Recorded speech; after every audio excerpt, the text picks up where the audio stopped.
Daily mirror T V live.com ഏവർക്കും ഒരിക്കൽ കൂടി സ്വാഗതം. ഹൈറിച്ച് കമ്പനിക്കെതിരായി വിദേശ നമ്പറിൽ ഒരു വാട്സപ്പ് കൂട്ടായ്മ മാസങ്ങളായി പ്രവർത്തിക്കുന്നു.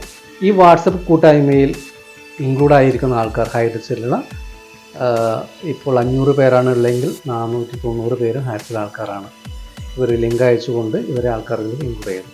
അപ്പോൾ ഇവരുടെ പ്രവർത്തനം എന്ന് പറയുന്നത് സ്റ്റാർട്ടിങ് തൊട്ട് തന്നെ കമ്പനിയെ പൂട്ടിക്കാൻ വേണ്ടിയിട്ട് എന്തൊക്കെ കാര്യങ്ങൾ ചെയ്യാം എന്നുള്ളതാണ് ഈ ഒരു ഗ്രൂപ്പ് ചെയ്തുകൊണ്ടിരിക്കുന്നതെന്നാണ് നമുക്ക് മനസ്സിലാക്കാൻ പറ്റിയിരിക്കുന്നത്. അപ്പോൾ ഈ ഒരു ഗ്രൂപ്പ് ചെയ്തുകൊണ്ടിരിക്കുന്ന കാര്യങ്ങൾ ഹൈറിച്ചിലെ ആൾക്കാരെ അതിലെ ആൾക്കാരെ പാനിക്കാക്കുക, അതുപോലെ തന്നെ അവരുടെ തന്നതായ 3, 4, 5 ആൾക്കാർ ഒരു നിരന്തരമായി ഇവർക്ക് ഈ ഒരു വാട്സപ്പ് കൂട്ടായ്മയിൽ തന്നെ ഉള്ള ആൾക്കാർ നിരന്തരമായി യൂട്യൂബ് വീഡിയോ ചെയ്യുന്ന ആൾക്കാരുണ്ട്.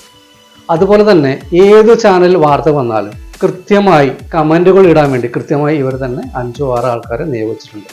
അത് നിങ്ങൾക്ക് തന്നെ കാണാം. ഏത് ചാനൽ, ഏഷ്യാനെറ്റ് തൊട്ടുള്ള ഏത് ചാനൽ, മനോരമത്തിലെ ഏത് ചാനലുകളും ഹൈറിച്ചിനെതിരെ ഒരു വാർത്തകൾ വരികയാണെങ്കിൽ ഇവരുടെ കൃത്യമായ കമൻറ്റുകൾ അതിൽ കാണാൻ പറ്റും, ഐഡൻറ്റിഫൈ ചെയ്യാൻ പറ്റും.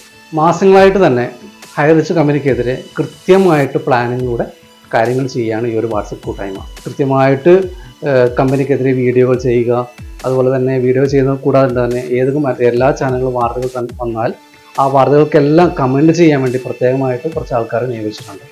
അതുപോലെ തന്നെ മറ്റുള്ള ഹൈറിച്ചിൻ്റെ മറ്റുള്ള ഗ്രൂപ്പുകളിൽ ഇവരുടെ ആൾക്കാരെ നിയോഗിച്ചുകൊണ്ട് ഇതിൽ തന്നെയുള്ള പല വോയിസുകളും എടുത്തുകൊണ്ട് പല മാധ്യമങ്ങൾക്കും കൊടുത്തുകൊണ്ട് തെറ്റിദ്ധരിപ്പിക്കുന്ന രീതിയിൽ ചിലപ്പോൾ പല ഗ്രൂപ്പിലും അവരുടെ പേഴ്സണൽ ഗ്രൂപ്പുകളാണ്, ഈ ഗ്രൂപ്പിൽ തന്നെ പേഴ്സണലായിട്ട് പറയുന്ന കാര്യങ്ങൾ അത് ഗ്രൂപ്പിൽ ഉൾപ്പെടുത്തേണ്ട കാര്യങ്ങളാണ്. പക്ഷേ ആ ഗ്രൂപ്പിൽ പോലും ഇവരെ ചാരന്മാരെ ഉൾപ്പെടുത്തിക്കൊണ്ട് ഇതിലുള്ള വോയിസുകൾ ചോർത്തിക്കൊണ്ട് മറ്റുള്ള ചാനലുകളിലേക്ക് കൊടുത്തുകൊണ്ട് ആണ് ഇവരുടെ കാര്യങ്ങൾ ചെയ്തുകൊണ്ടിരിക്കുന്നത്. അപ്പോൾ ഈ ചെയ്തുകൊണ്ടിരിക്കുന്ന ഈ ഗ്രൂപ്പിൻ്റെ അഡ്മിനെ ഞാൻ അന്വേഷിച്ചു. എന്താണ് ഈ ഗ്രൂപ്പിൻ്റെ അഡ്മിനെ അന്വേഷിച്ചു വരുമ്പോൾ ഇതിലൊരു നസീർ എന്ന് പറഞ്ഞ അദ്ദേഹത്തിൻ്റെ കൊല്ലം സൈഡിലായിട്ടാണ് അദ്ദേഹത്തിൻ്റെ വീടും കാര്യങ്ങളൊക്കെ തോന്നുന്നത്. അദ്ദേഹം വിദേശ രാജ്യത്താണുള്ളത്. അപ്പോൾ വിദേശ രാജ്യത്തുള്ള ഞാൻ അദ്ദേഹത്തോട് അന്വേഷിച്ചാൽ പറഞ്ഞത്, പ്രിയ സുഹൃത്തെ, നിങ്ങൾ അദ്ദേഹത്തെ അന്വേഷിക്കാൻ നിൽക്കേണ്ട. ഇദ്ദേഹം എന്ന് പറയുന്നത് റിയാദ് ടാക്കീസ് എന്ന് പറയുന്ന ഒരു ചാരിറ്റി സംഘടനയുണ്ട് റിയാദ് ടാക്കീസിൻ്റെ. അത് സംഘടനയാണ്.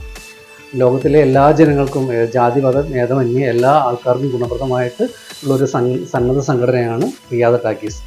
അതിലുള്ളൊരു മെമ്പറാണ് ഇദ്ദേഹം. അതുകൊണ്ട് തന്നെ അപ്പോൾ നിങ്ങൾ ചെറിയ ആൾക്കാർന്ന് പോലും ഇതിൽ പോയി മുട്ടാൻ നിൽക്കേണ്ട. ഇവർ ചെറിയ സംഘടനയല്ല. അതായത് കേരളത്തിലും കേന്ദ്രത്തിലും ഒരുപാട് പിടിപാടുള്ള ഒരു സംഘടനയാണ്. ഇവിടെ കേരളത്തിലെ എന്ത് പ്രശ്നങ്ങളും അവരോട് പറഞ്ഞാൽ നിമിഷ നേരം കൊണ്ട് അവർ ഇങ്ങോട്ട് കാര്യങ്ങൾ ചെയ്യുന്നതാണ്. അതുപോലെ തന്നെ കേരളത്തിലെയും കേന്ദ്രത്തിലും ഇവിടെയുള്ള കാര്യങ്ങൾ, ഇവിടെ എന്തെങ്കിലും പ്രശ്നങ്ങൾ അവർ വിളിച്ചു പറഞ്ഞാൽ അതുപോലെ സെയിം ഇവിടെയും ചെയ്യാൻ പ്രാപ്തിയുള്ള ആൾക്കാരുള്ള ഒരു സന്നദ്ധ സംഘടനയാണ് ആ ഒരു സംഘടന. തീർച്ചയായും അങ്ങനെ ഒരു സംഘടന നമുക്ക് വേണ്ടതാണ്. നല്ലൊരു സംഘടനയാണ് അത് നമ്മൾ സാധാരണ ചെയ്യുന്നു. അങ്ങനൊരു സംഘടനയാണ് നമുക്ക് വേണ്ടത്. പക്ഷെ അങ്ങനെയുള്ള ഒരു സന്നദ്ധ സംഘടനയിലുള്ള ഒരു വ്യക്തിയാണ് ഈ നസീർ എന്ന് പറയുന്ന വ്യക്തി എന്ന് പറയുന്നു. പക്ഷെ അങ്ങനെയുള്ള ഒരു വ്യക്തി ഇങ്ങനെ ഒരു കമ്പനിക്കെതിരെ തിരിയുമെന്ന് നമുക്ക് തോന്നുന്നില്ല. ആ ഒരു റിയാദ ടാക്കീസ് എന്ന് പറയുന്ന ഗ്രൂപ്പിലത്തെ ആൾക്കാരൊന്നും ശ്രദ്ധിക്കേണ്ട. ഞാൻ അദ്ദേഹത്തിൻ്റെ ഒരു വോയിസ് ജസ്റ്റ് നിങ്ങൾക്ക് കേൾക്കാൻ വേണ്ടി ഞാൻ ഇടാം. അത് അദ്ദേഹമാണോ നിങ്ങളൊന്ന് കൺഫേം ചെയ്യുക. ഇതായിരിക്കണം നമ്മുടെ മുദ്രാവാക്യം. ഇതിനു വേണ്ടി മാക്സിമം FIR ഈ ദിവസങ്ങളിൽ നമ്മൾ ഇടിയിക്കാൻ കഴിഞ്ഞു. കുറച്ച് ദിവസം കഴിഞ്ഞാൽ വീഴൂല. ഈ ഒരാഴ്ചക്കുള്ളിൽ, അതായത് അടുത്ത വെള്ളിയാഴ്ചക്കുള്ളിൽ എത്രത്തോളം FIR വീഴും അത് നമ്മുടെ കഴിവ് പോലെ ഇരിക്കും. അതുകൊണ്ട് ഗ്രൂപ്പിൽ മാക്സിമം നമ്മൾ ഇവന്മാരെ, ഈ ലീഡർമാരെ ടാർഗറ്റ് ചെയ്തുകൊണ്ട് FIR-നെ കുറിച്ച് സംസാരിക്കുക. ഓക്കെ, അതാണ് ഇനി വേണ്ടത്. നമ്മൾ അതിൽ നിന്ന് ഒട്ടും പുറകോട്ട് പോകണ്ട. അല്ലെങ്കിൽ നിങ്ങളത് തിരസ്കരിക്കാം. കാരണം വെച്ചാൽ കേരളത്തിലെ ഒട്ടനവധി ആൾക്കാരാണ് ഈ ഹൈറിച്ച് എന്ന് പറയുന്ന പ്രസ്ഥാനത്തിൽ വന്നിരിക്കുന്നത്. അതും എല്ലാം താഴേക്കിടയിലെ ആൾക്കാരാണ്. ഒരുപാട് പാവപ്പെട്ടവരാണ് ഇതിലേക്ക് വന്നിരിക്കുന്നത്. ഒരുപാട് അസുഖങ്ങളും ബുദ്ധിമുട്ടുള്ള ആൾക്കാരൊക്കെ വീട് പണയം വെച്ചിട്ടും ഹോസ്പിറ്റലിൽ പോകേണ്ട ഒരുപാട് പേഷ്യൻ്റ് ആൾക്കാരാണ് ഇതിൽ കമ്പനി വന്നിരിക്കുന്നത്.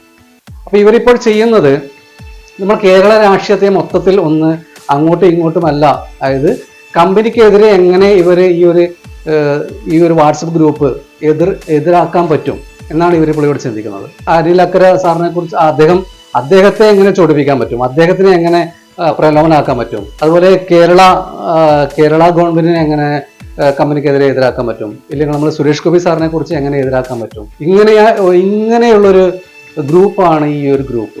അത് നമുക്ക് ആ ഒരു ഗ്രൂപ്പിനെ കുറിച്ച് മനസ്സിലാക്കിയാൽ നമുക്ക് മനസ്സിലാക്കാൻ പറ്റുന്നതാണ്. എന്താണ് ഇവരുടെ ഉദ്ദേശ ലക്ഷ്യം എന്ന് നമ്മൾ ഹയർ ചെയ്ത എല്ലാ ആൾക്കാരും ഒന്ന് തിരിച്ചറിയുക. ഇവർ ആർക്ക് വേണ്ടിയാണ് കൊട്ടേഷൻ എടുത്തത് നമുക്കറിയില്ല. ദയവ് ചെയ്ത് ഈ ഒരു ടീം കമ്പനിയുടെ കേസ് വന്നിട്ട് ഇന്ന് വരെ എല്ലാവരും പട്ടിണിയിലാണ്. സത്യം പറഞ്ഞാൽ ആരും അത് തുറന്നു പറയുന്നില്ല. അതാണ് സ്ഥിതി. ദയവ് ചെയ്ത് ഇപ്പൊ നിങ്ങൾക്ക് തന്നെ അറിയാം, മുന്നേ നമ്മളെ ഹൈക്കോടതി ഒരു വിധി, അനുകൂല വിധി വന്നിട്ട് മണിക്കൂറുകൾ വെച്ച് നിങ്ങളുടെ ഒരു കഴിവ് കൊണ്ട് തന്നെയാണെന്ന് നമ്മൾ വിശ്വസിക്കുന്നത്. അറിയുക ആണോ അല്ലോ നമുക്കറിയില്ല. നിങ്ങളൊരു കഴിവ് കൊണ്ട് തന്നെയാണ് നമ്മൾ വിശ്വസിക്കുന്നത്. നിങ്ങളൊരു കഴിവ് കൊണ്ട് തന്നെ അത് ആദ്യം അൺഫ്രീസ് ആക്കി ആദ്യ കേസിലേക്ക് പോകാൻ വേണ്ടി വന്നു. ദയവ് ചെയ്ത് ഈ പട്ടിണി പാവങ്ങളെ ജീവിക്കാൻ അനുവദിക്കുക. കമ്പനിയുടെ ഭാഗത്ത് ഏതെങ്കിലും ഒരു ബിസിനസ് ചെയ്യുന്നതിൽ ഏതെങ്കിലും സർട്ടിഫിക്കറ്റോ ഏതെങ്കിലും കാര്യങ്ങൾ അപാകതകൾ ഉണ്ടെങ്കിൽ അത് ഗവൺമെന്റിന്റെ ഭാഗത്തുനിന്ന് അത് മാറ്റിക്കൊടുത്തുകൊണ്ട് അത് തിരുത്തിക്കൊണ്ട് അതിനുള്ള ഫൈനുകൾ അടച്ചുകൊണ്ട് ഈ കമ്പനിയെ പൂർവാധികം ശക്തിയോടെ തുറന്നു തരുവാൻ അനുവദിക്കുകയാണ് എല്ലാവരും ചെയ്യേണ്ടത്. പ്രിയപ്പെട്ട ഈ നെഗറ്റീവ് ഗ്രൂപ്പ് ടീമെ, നിങ്ങൾ ദയവ് ചെയ്ത് ഈ പാവപ്പെട്ട ഒരുപാട് ആൾക്കാർ ഇത്രയും മാസങ്ങളായ ബുദ്ധിമുട്ടിലാണ്. ഇനിയും ഈ ഒരു കമ്പനിയെ ബുദ്ധിമുട്ടൊക്കെയല്ല. പ്രിയപ്പെട്ട റിയാദ് ടാക്സിലെ ആൾക്കാരെ, നിങ്ങളുടെ ഒരു മെമ്പറാണോ എന്നോ നമുക്കറിയില്ല. അങ്ങനെയുള്ള ഒരാളാണെങ്കിൽ ദയവ് ചെയ്ത് കേരളത്തിലെ ഒട്ടുമിക്ക ജനങ്ങളും ഈ ഹൈറിച്ച് എന്ന കമ്പനിയിലൂടെ ബിസിനസ് ചെയ്തിട്ട് മുന്നോട്ട് പോകുന്ന ആൾക്കാരാണ്. എല്ലാവരുടെയും ജീവിതവും അതുപോലെ ഇപ്പോൾ ഒരുപാട് ഒരുപാട് ഹോസ്പിറ്റൽ പേഷ്യൻറ്റുകൾ, ഒരുപാട് ആൾക്കാരുണ്ട്. ആരെയും നിന്നില്ല, ഒരുപാട് പാവപ്പെട്ടവരാണ് ഈ ഒരു ബിസിനസ്സിൽ ജോയിൻ ചെയ്തിരിക്കുന്നത്. അപ്പോൾ ഈ ഒരു കമ്പനി വന്നാൽ മാത്രമേ എത്രയും പെട്ടെന്ന് അവർക്ക് പൈസ കിട്ടൂ. ദയവ് ചെയ്ത് ഈ പട്ടിണി പാവങ്ങളെ ബുദ്ധിമുട്ടാക്കാണ്ടിരിക്കുക. കമ്പനി പൂർവാധികം ശക്തിയോടെ തിരിച്ചു വരും എന്ന് എല്ലാവർക്കും അറിയാം. പക്ഷേ എങ്കിലും ഇങ്ങനെയുള്ള ഒരു നൂലാപാലകൾ വരുമ്പോൾ നമുക്ക് ഒരുപാട് ബുദ്ധിമുട്ടുകൾ വരുന്നു. ദയവ് ചെയ്ത് ഈ നെഗറ്റീവ് ഗ്രൂപ്പിലത്തെ അഡ്മിന്മാരെ പ്ലീസ് ദയവ് ചെയ്ത് കേരളത്തിലെ ജനങ്ങളെ ജീവിക്കാൻ അനുവദിക്കൂ. അന്യനായിട്ടല്ല വന്നത്, യന്ത്രനായിട്ട് ഈ സിസ്റ്റത്തിനകത്തേക്കാണ് വന്നത്.